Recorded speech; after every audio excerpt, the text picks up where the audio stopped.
Me for the invocation and pledge of allegiance.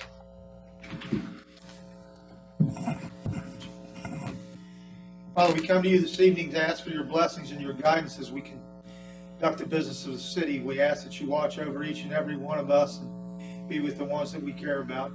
We ask that you would watch over our first responders and be with them in all their duties that they have to perform. We ask that you bless our city and our state and our nation, and please calm the world. These things we ask in your holy name. Amen. Councilman Leach, please.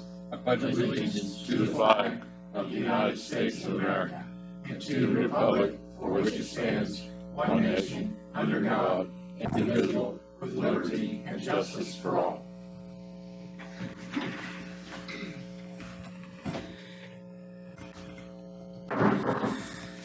I'd like to call to order this regular session of the Vienna City Council for August the 11th, 2022. Let the record reflect that I've taken roll that all members of council and our city attorney are present this evening. Having a quorum, we will proceed.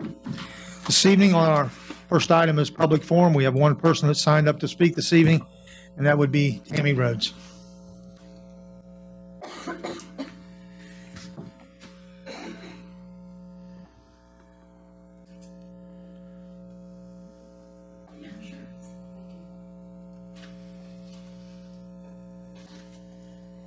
Is this the turn on here? It is not on. Is that on now? It is not. The televisions are not on. Oh, okay. Well, thank you.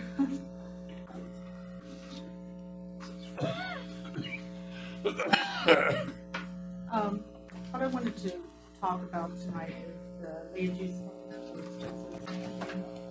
I know that we talked about another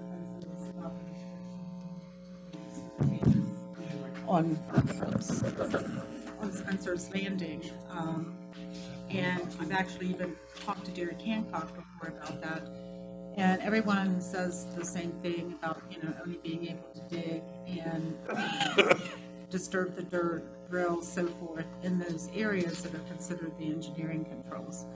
I am always researching stuff, and I stumbled upon some things that are contradictory to that, and I don't know what that means. So I'm bringing it here. I don't know what, if anything, needs to be done. What I gave you first is just kind of a copy of what is in my presentation.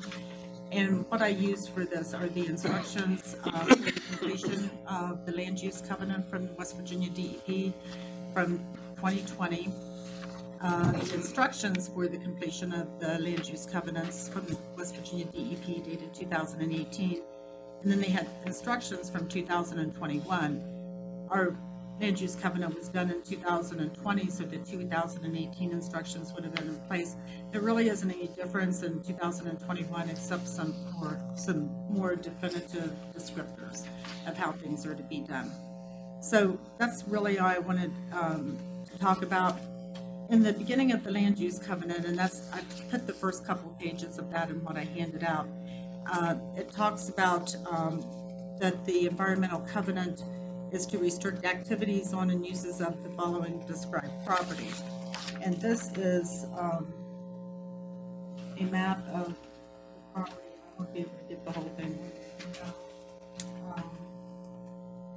But in the legend here, it says property line and activity use limitation boundary.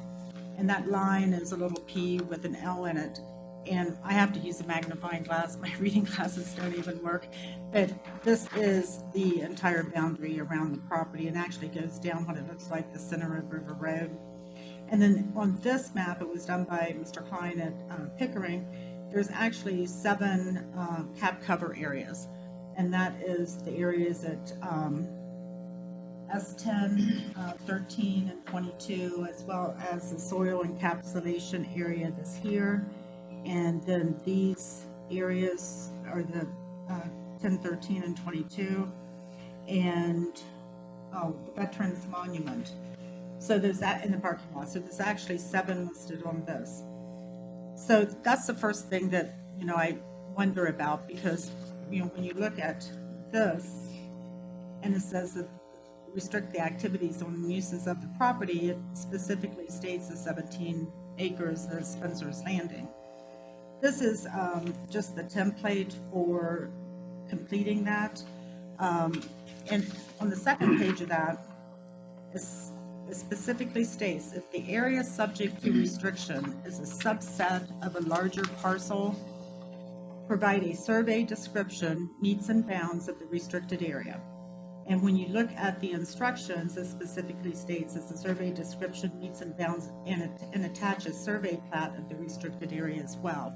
So when I look at that and when I read that, my interpretation of that, and it could be very wrong, is that those subsets, those 7 subsets is in the larger area of Spencer's Landing, if those are the only areas on Spencer's Landing that we can't disturb the dirt, then there should be a survey and a plat map, a survey with descriptions, the meets and bounds, as well as a plat map along with each of those separate areas.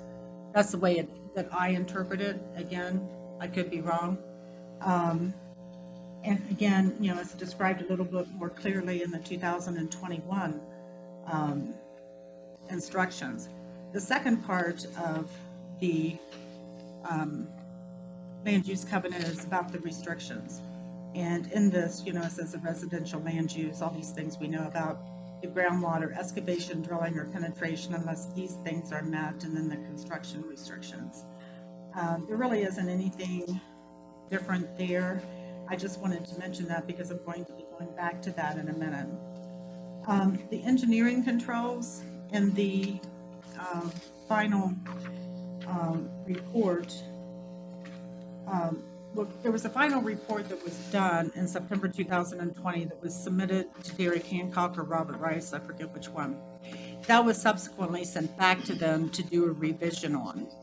And in that revision, they changed, this is what the engineering controls look like, in the first section. It had the soil caps, veterans monument, and the parking areas, and in both of those, it said no excavation, drilling, or penetration of the ground areas of veterans monument and parking areas.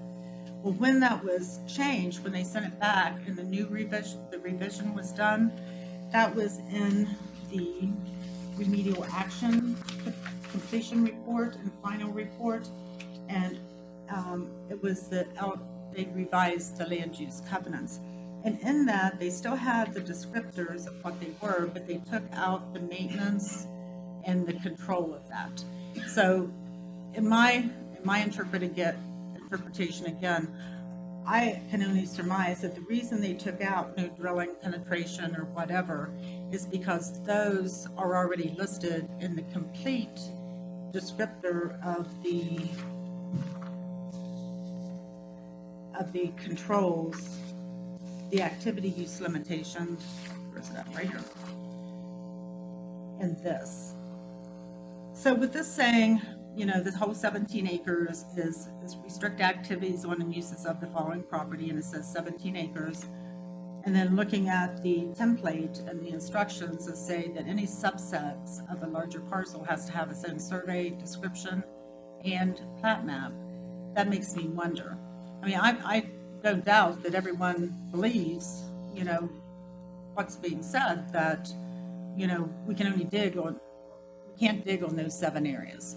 Oh, and the other thing, the engineering controls listed in the final plan does not have the soil encapsulation area in it. It only has 6 things instead of the 7 that's on the map.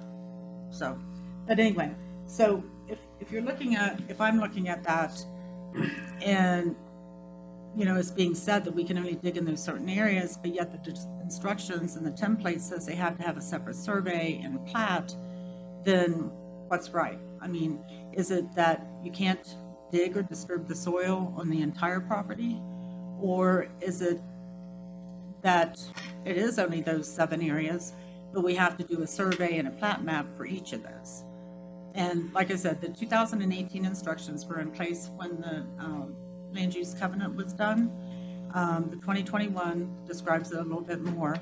But I just really don't know. I saw that and I thought, well, there's something a little weird here. So, I don't know. Tom Rebar, I guess, is the one that did the land use covenant because he's a licensed remediation specialist. So maybe he has some answers, or maybe y'all already have some answers that you can share with me as to why, like, a survey of each of those areas wasn't done. I don't know. I mean, I have more questions than I do answers. Are you done, Ms. Rhodes? Yes. All right, thank you. Actually, let me just, since you put that map you had just back up, the one with that you had delineated. Okay. So the boundary you have is the entire parcel. Uh-huh. You said 6 of 7. That's because, do you see, put your finger on like the sideways right in the middle? Right, yeah, down, right there. Okay.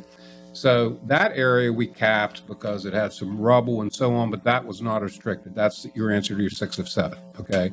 Okay. The other 6 capped areas are already GPSed and surveyed, and that's why Pickering came in and did this, and that's why they are delineated within those areas that you're talking about, that anywhere else in the parcel we can do whatever construction activity that we want to. Any area that's designated by those GPS coordinates, if those areas should be disturbed, then we have to follow the procedures that you outlined there, get a hold of, licensed remediations, to just use the appropriate techniques or procedures that are delineated. So no, the whole parcel is not restricted. It's those 6. The other one, we did that work because it was made sense to do it while we were doing these caps.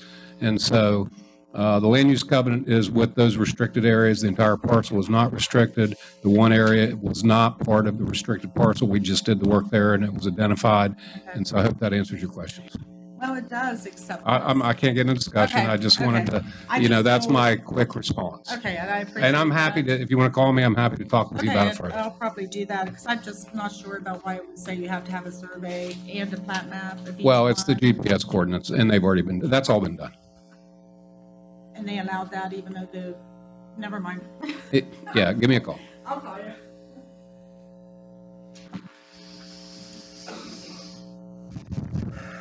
The minutes from the July 28th, 2022 and August 4th, 2022 council meetings have been printed, posted, and circulated. Are there any corrections to the minutes? If there are no objections, then the minutes will stand approved as posted. Report of the treasurer, Councilman Leach. Reconciliation of funds for City of Vienna dated August 8th, my wife's birthday of 2022. I've reviewed the accounts appear in order, and the city is financially sound. All righty. We have no unfinished business this evening, so we move into new business. The first item on our agenda this evening is a bid approval from the Parks Department for a UTV. Mr. Leach. Sealed bids for the purchase of a UTV were open on Friday, July 15, 2022 at 10 a.m. with following results. One bid from Bridgeport Equipment in the amount of $19,200. After careful review of the bid proposals, the recommendation for council approval from the Budget and Finance Committee for Parks Department UTV for the 2022-23 budget year is Bridgeport Equipment in the amount of $19,200. Funding for this project is from the general fund account 540-6559. I'll entertain a motion for the approval of the low bid from Bridgeport Equipment in the amount of $19,200. So moved. Second. It's been moved and seconded that we approve the bid from Bridgeport Equipment for a UTV for the Parks Department in the amount of $19,200. Is there any further discussion? Hearing none, then I'll call for the question. All those in favor of the Bridgeport Equipment bid of $19,200, please signify by raising your right hand. All those opposed, motion carries unanimously. Second item this evening is a bid approval for the Parks Department outdoor playground fitness and playground equipment. Sealed bids for the purchase of outdoor exercise pieces and youth playground pieces were open Friday, July 15, 2022 at 10:15 a.m. with the following results. Davis Athletics in the amount of $41,794.65. After careful review of the bid proposals, the recommendation for council approval from the Budget and Finance Committee for outdoor exercise pieces and youth playground pieces for 2022-23 budget year is Davis Athletics in the amount of $41,794.65. Funding for this project is from account 540-6558. I'll entertain a motion for the approval of the bid from Davis Athletics for the outdoor exercise pieces and youth playground pieces in the amount of $41,794.65. So moved. Second. It's been moved and seconded that we approve the bid from Davis Athletics. Is there any further discussion? Hearing none, then I'll call for the question. All those in favor of the bid from Davis Athletics for $41,794.65 for outdoor exercise pieces and youth playground pieces, please signify by raising your right hand. All those opposed, motion carries unanimously. The next item is from the Parks Department. It is a bid for a Skag Turf Tiger 2 mower. Sealed bids for the purchase of the Skag Turf Tiger 2 mower with a mulch plate were opened on Friday, July 15, 2022 at 10:30 a.m. with the following results. Ford Timber in the amount of $14,207. After careful review of the bid proposals, the recommendation for council approval from Budget and Finance Committee for the Parks Department mower and mulch plate for the 2022-23 budget year is Ford Timber in the amount of $14,207. Funding for the project is from account 540-6559. I'll entertain a motion for the approval of the bid from Ford Timber for a Skag Turf Tiger 2 mower with mulch plate in the amount of $14,207. So moved. Second. It's been moved and seconded that we approve the bid from Ford Timber for $14,207. Is there any further discussion? Hearing none, then I'll call for the question. All those in favor of accepting the bid from Ford Timber for $14,207, please signify by raising your right hand. All those opposed, motion carries unanimously. Next item on our agenda this evening is General Fund Budget Revision Number 2. 2022-2023 General Fund Budget Revision Number 2 is a contribution from Capital Reserve, appropriate money from Capital Reserve for the project listed below in the amount of an increase of $35,000. This capital outlay is to appropriate money for the Spencer's Landing Fill project, remainder to come from the coal severance at approximately $80,000. And secondly is a contribution in the amount of $5,000 to the Discovery World on Market project, and again in the amount of $5,000. And so the total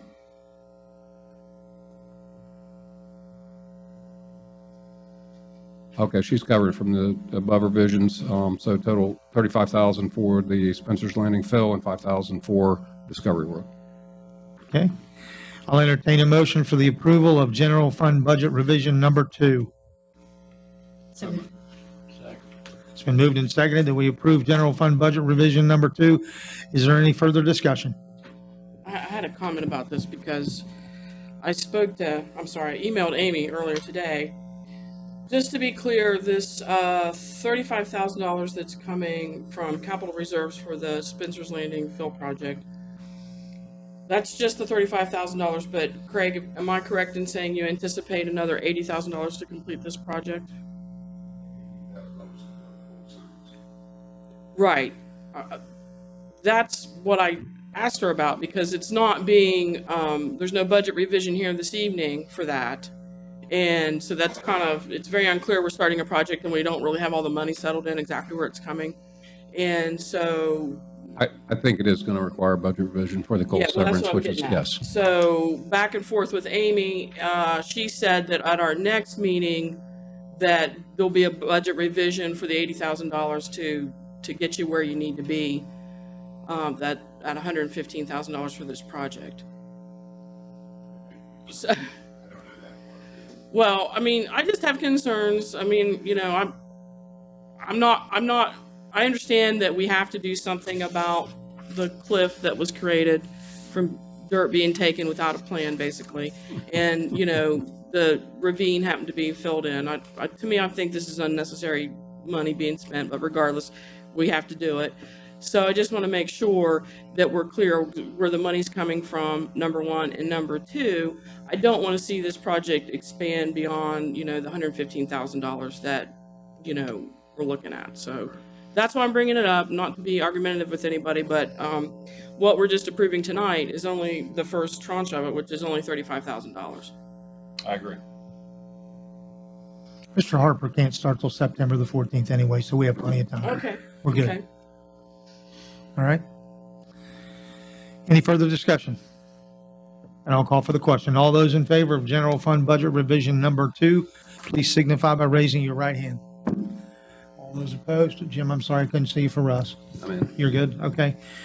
All right, motion carries unanimously. The next item on our agenda this evening is update on the Jackson Pool. Yeah, so we have just a few things that have been happening and getting ready to happen. Today and tomorrow, a survey crew from CEC was here locating the utilities. They got with Craig and he got them a thumb drive with the locations that they have, that we as a city have on everything. So that is in progress. We also, next Wednesday, Omni's mechanical and electrical engineers will be here to do their site investigation, to wrap their heads around that portion of the project. So things are moving ahead, and maybe this is my welcome to government life, but I get a little frustrated when I begin to hear rumors, and this is just the beginning of it, I'm sure. But personally, as working hard on this, I think we should all really do a good job of communicating what's really happening and what the truth of the matter is. Just to be on the record, the pool is not going to be filled in. We're not filling in the pool. We're not relocating the pool. And we are not putting in racquetball courts. So wherever that's coming from, that's a good rumor. But I would appreciate if anybody has a question about what is happening, just to come to council and ask us, or come to me and ask. I've had a few citizens ask lately, and I appreciate that. But the rumors are a little irritating. So we're moving forward. I'm sure it won't be the end of it, but I agree. I've experienced the same thing, and I sometimes I just want to shake my head and say, where does this stuff come from? And it's, ridiculous stuff. Gee whiz. And then I had just to share with you, I had an experience just this week where I was told, and this is a quote, "Well, I don't like what you are going to do up there with that pool." I said, "Really? What are we going to do?" I said, "We don't even know yet what we're going to do. So how can you not like what we're going to do?" So, it just, it sometimes gets, I agree with Melissa, it gets frustrating at times. It's not going to slow anything down, but we are moving as quickly as we possibly can. I feel like we're already ahead of normal government schedule life, and I'm pleased with that. So, the goal is still to have the pool open and ready to go for everybody next May, the end of May. I have just a quick comment about that. Well, I hadn't heard that rumor, and It's a good one, isn't it? it's a good one, and I probably would have lost my mind had I heard it, because, as we know, I'm a big proponent of the pool. But the one thing that I have heard since and I know everything's not nailed down yet, but that it's very, very important to the people I've heard from that we have some kind of, whether it's a zero entry baby pool, splash pad or something, when we open next year. I agree. I do too. I think that's, I just don't want to see that kind of, because I know we talked about it last time, those original, what they were scoping out didn't include that. That was a phase 2 thing, and, anytime you have phase something, you may not get to the second phase of it. So I just want to underscore, whatever, that has to happen. Yeah. Okay, thank you. Any other comments? All right. As you know, this was an amended agenda. We have a one item left, and that's the resolution to approve the new business economic development tax credit application for Vienna Wings 1020 LLC, which is the Wings Etc. Years ago, we adopted the economic development tax credit. And so the Wings Etc. has applied for it. They do meet all of the qualifications for it. And so council has to approve that. And it basically relieves you of the city taxes for 3 years. Jim, you have any comments on that? Oh. Okay. Well, I didn't know if Amy told you any more than me. I just know that I've seen the application. I've seen the requirements. They've met them all. It's the same tax credit that we've given other businesses in town.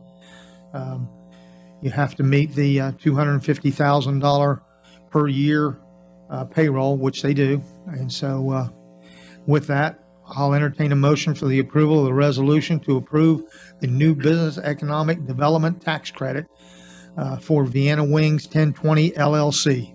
So moved.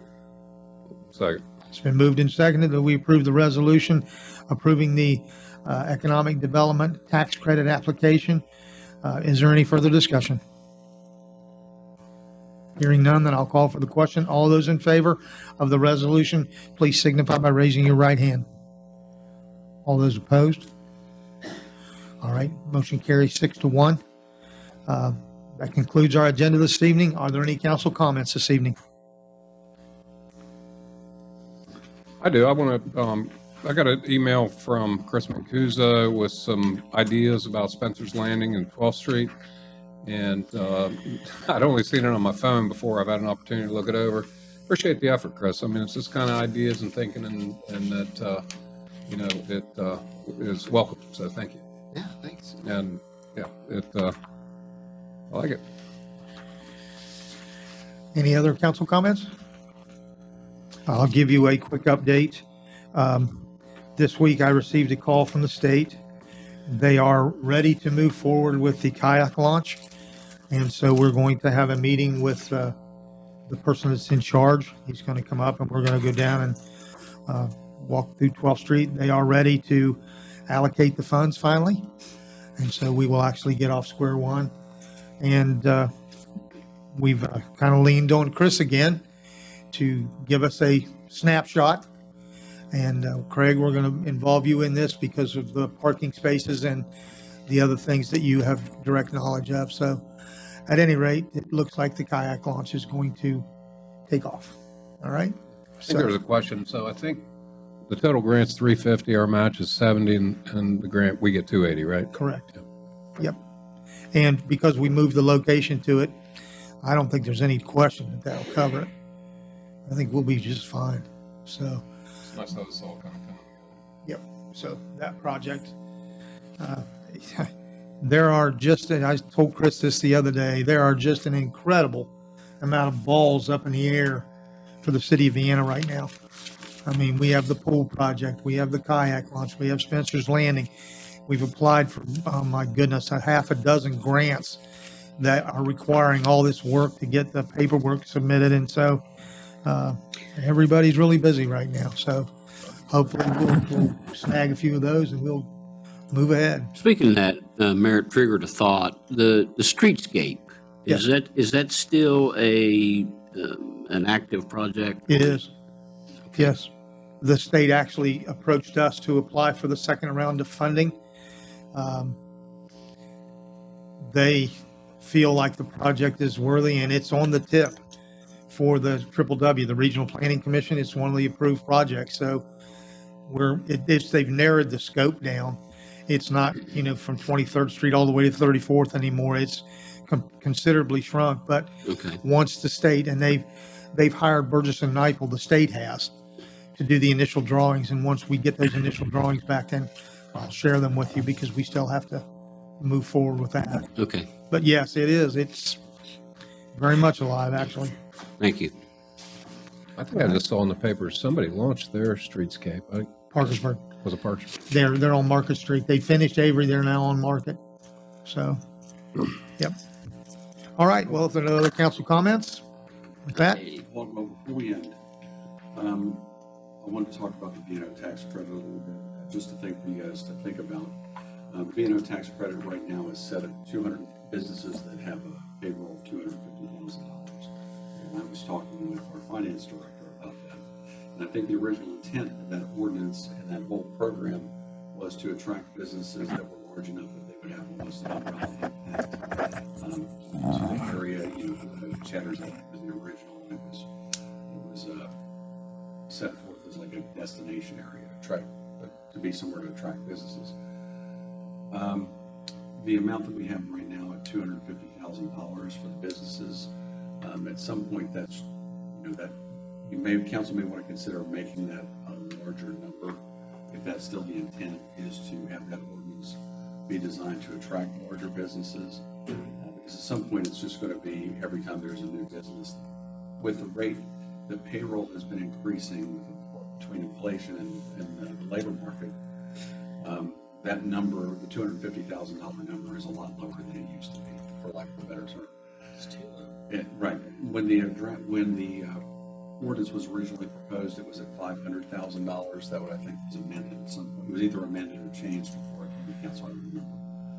But I would suggest that perhaps we, through an ordinance, look at increasing that number back up to $500,000, with the idea that we're trying to entice businesses that have those larger payrolls and take into consideration inflation and the labor market and so forth. So if council wants, I can have an amendment for that for the next meeting, or we can discuss it and you all can give me some direction.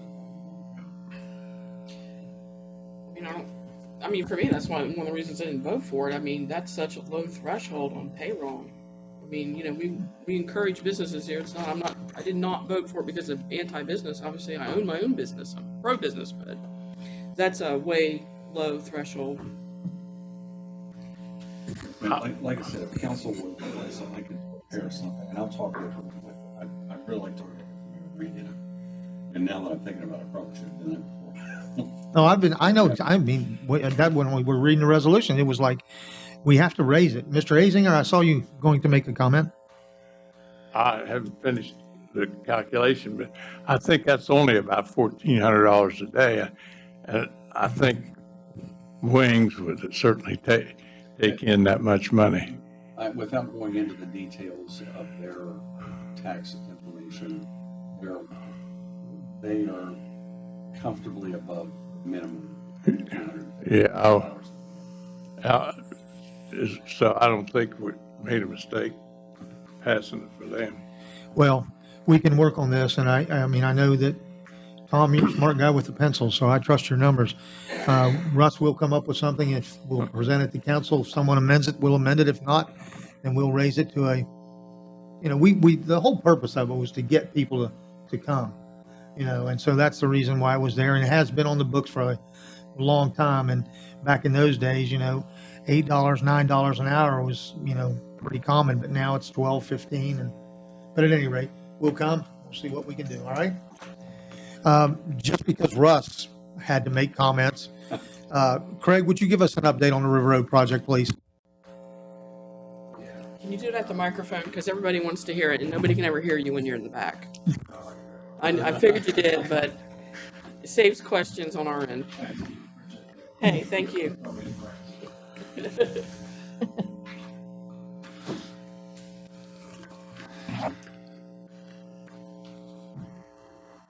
River Road project.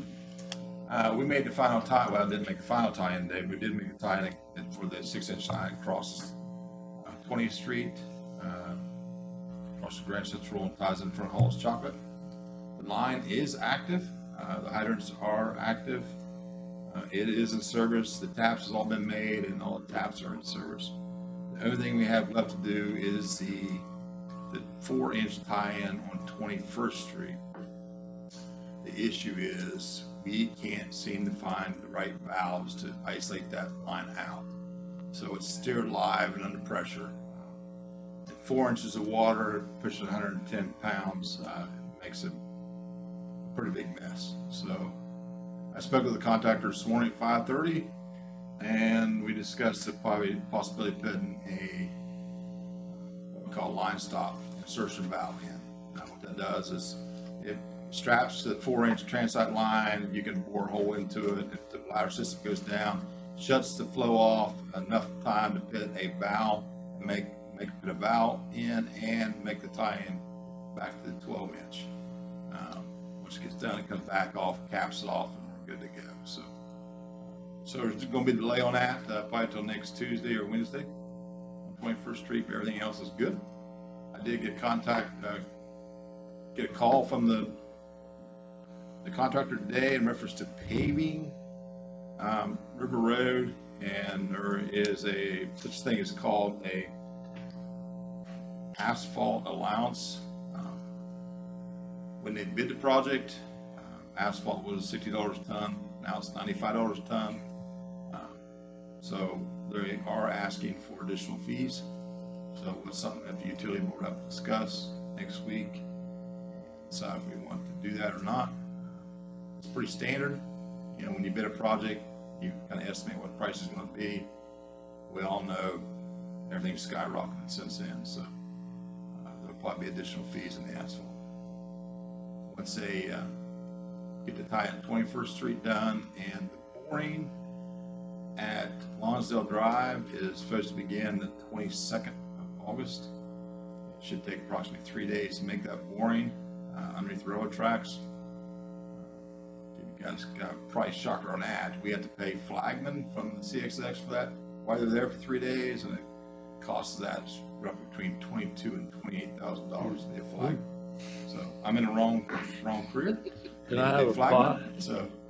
But once they make that tap, make that boring, that job be completed, and we will be able to asphalt probably in September or something.